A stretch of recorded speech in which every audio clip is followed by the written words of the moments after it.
রাসূল করিম সাল্লাল্লাহু আলাইহি ওয়াসাল্লামের নবুয়ত লাভ যে করলেন, রাসূল করিম সাল্লাল্লাহু আলাইহি ওয়াসাল্লাম যে নবী হইলেন সেটা মক্কায় না মদিনায়? মক্কা।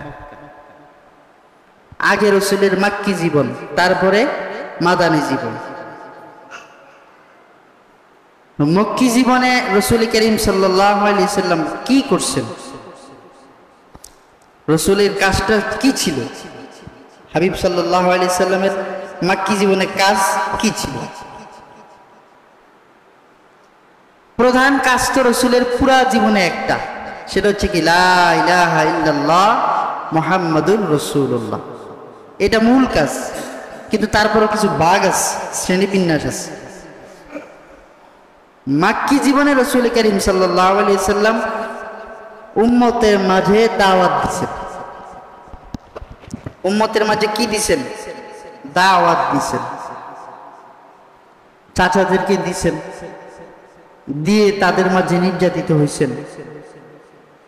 এরপরে সম্প্রদায়ের লোকদেরকে দিয়েছেন, সেখানেও তিনি নির্যাতিত হয়েছেন। এবং তিনি মক্কার মানুষদেরকে, প্রত্যেকটা মানুষদেরকে রাত্রে দিনে দিনে রাত্রে দাওয়াত দিতেই থাকছেন আর নির্যাতিত হইতেই থাকছেন।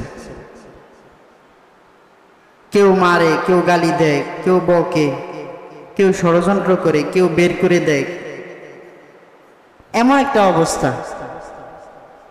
কিন্তু আল্লাহ শুকর আলহামদুলিল্লাহ, এর ভিতরেও ইসলামের যেই প্রতিষ্ঠা সেটা হচ্ছিল, ইসলামের প্রচার প্রসার বৃদ্ধি পাচ্ছিল।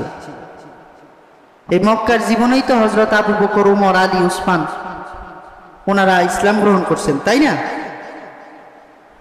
এর ভিতরে, এই জুলুমের ভিতরেই মুসলমানদের জামাত আস্তে আস্তে বড় হচ্ছিল, ইসলামের সৌন্দর্য মানুষের মাঝে প্রস্ফুটিত হচ্ছিল।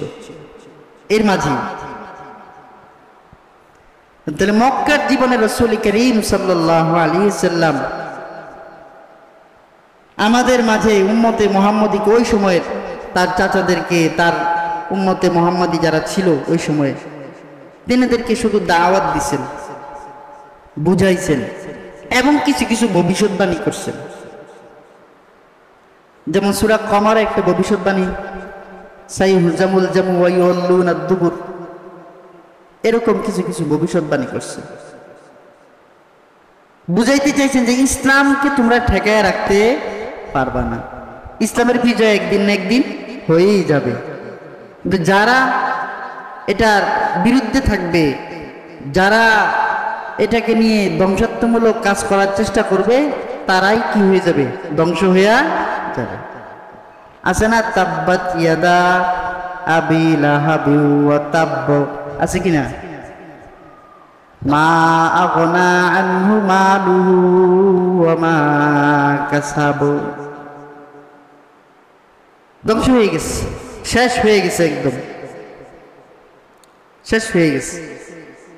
কেন শেষ হয়েছে? সে তো রাসূলের রক্ত ছিল, চাচা ছিল। কারণ কি শেষ হওয়ার? যে ইসলামের বিরোধিতা করার কারণে, ইসলামের বিরোধিতা করার কারণে শেষ হয়ে গেছে। তাহলে ইসলাম এমন একটা বাতি, এটাকে নিভানোর কোনো কিনে সুযোগ নাই। দুনো দল ক্ষতিগ্রস্ত হবে হাসরের ময়দানে। যারা ইসলামকে নিভিয়ে দিতে চায় তারাও ক্ষতিগ্রস্ত হবে, এবং তাদেরকে যারা সাহায্য করে তারাও কি হবে? ক্ষতিগ্রস্ত হবে। ইতিপূর্বে এরকমই ছিল, কেউ সরাসরি ইসলামের বিরোধিতা করত, এটা একদম প্রকাশ্য। তারা তো শত্রু, আল্লাহর শত্রু, রাসূলের শত্রু। আর যারা এরকম ছিল যে ইসলামের বিরোধিতা সরাসরি করতো না, কিন্তু সে ওনাদেরকে সহযোগিতা করত, তারা কি আল্লাহ রাসূলের বন্ধু? না, তারাও দুশমন। তারাও কি ভাই? দুশমন। আপনি আমাকে মারতে আসেন না, কিন্তু আমাকে মারার জন্য আপনি কি দিছেন? শেল্টার দিছেন। তো যিনি মারছে আর যিনি মারার জন্য শেল্টার দিছে, দুজন তো এক কাতারেরই মানুষ। এখন ওইটা আছে। কেউ ইসলামকে নিভিয়ে দিতে চায়, কাফের, মুশরিক, ইহুদি, নাসারা, বদ্দিনরা। তারা সব সময় একটা বিষয়ে তারা সজাগ যে ইসলামের ক্ষতি কিভাবে করা যায়, মুসলমানের ক্ষতি কিভাবে করা যায়। মুসলমানের ক্ষতি করতে পারলে মানে তাদের একটা উদ্দেশ্য সাকসেস হয়। এই কারণে মুসলমানদেরকে আজকে তারা বিভিন্ন প্রযুক্তি, আমোদ প্রমোদ দিয়া বাস যেভাবে রাখলে মুসলমান ঘুমায় থাকে, যেভাবে রাখলে বাস মুসলমান মানে একদম ইসলাম থেকে দূরে সরে থাকে, ওইভাবে রাখছে। আর তারা বাস আসলটা নিয়ে আসে।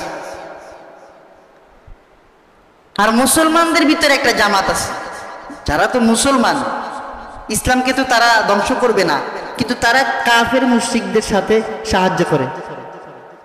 এই জামাতটা কি কাফের মুশরিকদের না মুসলমানদের?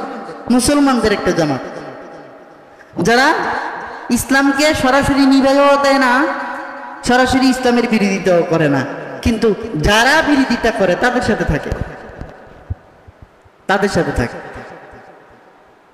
বুঝেছি কিনা? এই কারণে সতর্ক থাকতে হবে ভাই, সতর্ক থাকতে হবে।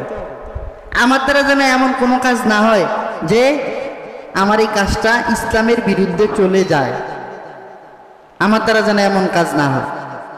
যাই হোক, বলতেছিলাম রাসূল করিম সাল্লাল্লাহু আলাইহি সাল্লামের মাক্কি জীবনটা ছিল এমন, সবাই মিল্লা নির্যাতন করতেছে, মারতেছে। তায়েফের ময়দানের ঘটনা সবাই জানেন, জানেন না? কি মারছে রাসূল, কত আঘাত আল্লাহর নবীকে করছেন। কিন্তু রাসূল কি দ্বীনের হাল ছেড়ে দিয়েছেন? আল্লাহর দ্বীনকে ভুলে গেছেন? রাসূলকে বলছে আপনি কি চান, আপনাকে সব দেওয়া হবে, বিনিময়ে শুধু আপনি ইসলামকে ছেড়ে দেন। রাসূল কি বলছেন? চাচা, আপনি আমার হাতে যদি চাঁদ সূর্য আইনা দেন, তারপরও আমার দ্বারা এটা করা সম্ভব হবে না। আজকে মুসলমান 5 টাকায় বিক্রি হয়, হয় কি না?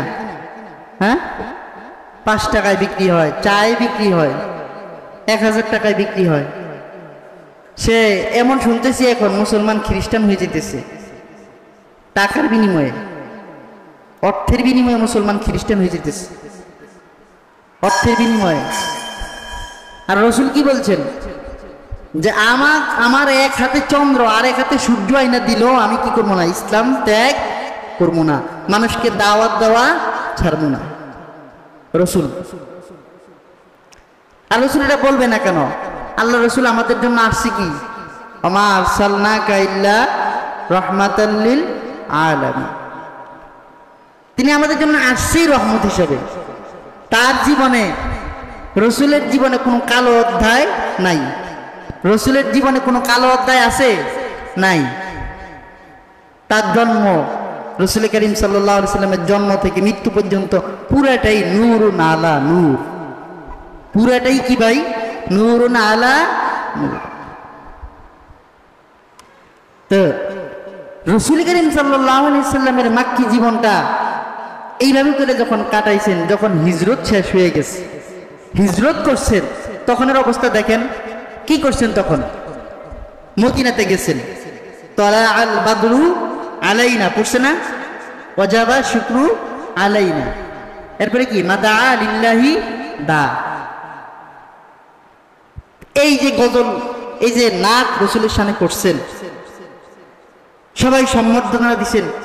রাসূল করিম সাল্লাল্লাহু আলাইহি সাল্লাম ইয়াসরিবকে মদিনা বানাইছেন। ইয়াসরিবকে কি বানাইছেন? মদিনা মুনাওয়ারা বানাইছেন। আহা, বিদেশি রাষ্ট্রদূত আসছে, আসি দেখতেছে যে বাজারের দোকানপাটগুলা খোলা, সবাই মসজিদে চলে গেছে, সবাই মসজিদে চলে গেছে গা, বাজারের দোকানপাট সব খোলা।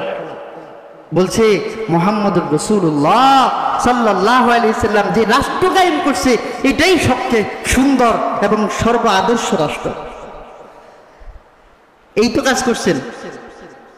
তাহলে আমরা আমাদের জীবনে ইসলামের দাওয়াত, ইসলামের দাওয়াত যেমনে জারি রাখবো, সেভাবে আমরা আমাদের পরবর্তী যে মদিনার কার্যক্রম সেটাও জারি রাখবো। রাষ্ট্র গঠনেও নিজেকে আমরা নিয়োজিত করব তো ইনশাআল্লাহ। আল্লাহ রসুল করছে। আমি গত জুমে আলোচনা করতেছিলাম যে আমি রসুলের আদর্শ সম্পর্কে আলোচনা করব, সিরত। এর ফাঁকি দিয়ে রসুলের জন্ম সম্পর্কে আলোচনা করব ইনশাআল্লাহ।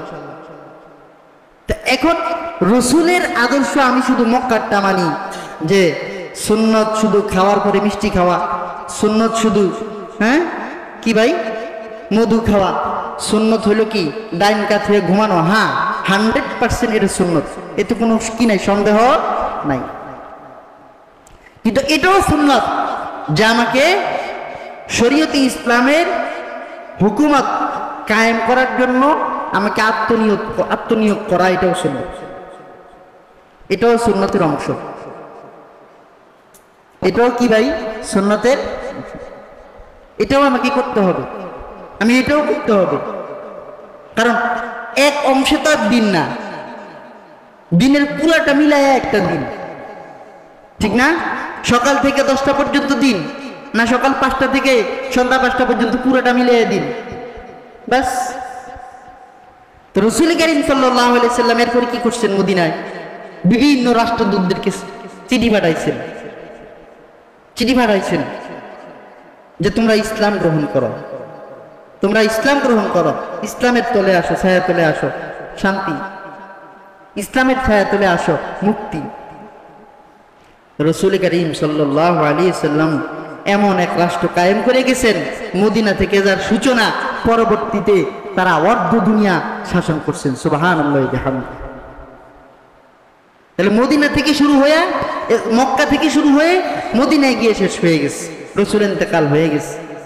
আর সাহাবা আজমাইন মদিনা থেকে শুরু করে পুরা দুনিয়ার ভিতরে আল্লাহর ইসলামী কালিমা পৌঁছায় দিছে। সুবহানাল্লাহি ওয়া বিহামদিহি। এটাই দিন, এটাই দিন, এটাই রাসূলের সিরাত। এক সময় ছিল রাসূলকে কেউ মারছে, রাসূল বলছেন তুমি ব্যথা পাইছো? আরেক সময় এরকম আসছে, ইসলামের শত্রুরা বলছে আমরা যুদ্ধের জন্য প্রস্তুত, আল্লাহর রাসূল বলছে আমিও প্রস্তুত, আসো। ইসলামের ইতিহাসে যুদ্ধের ঘটনা আছে না নাই? বদর আছে না নাই? হুনাইন আছে না নাই? খন্দক আছে না নাই?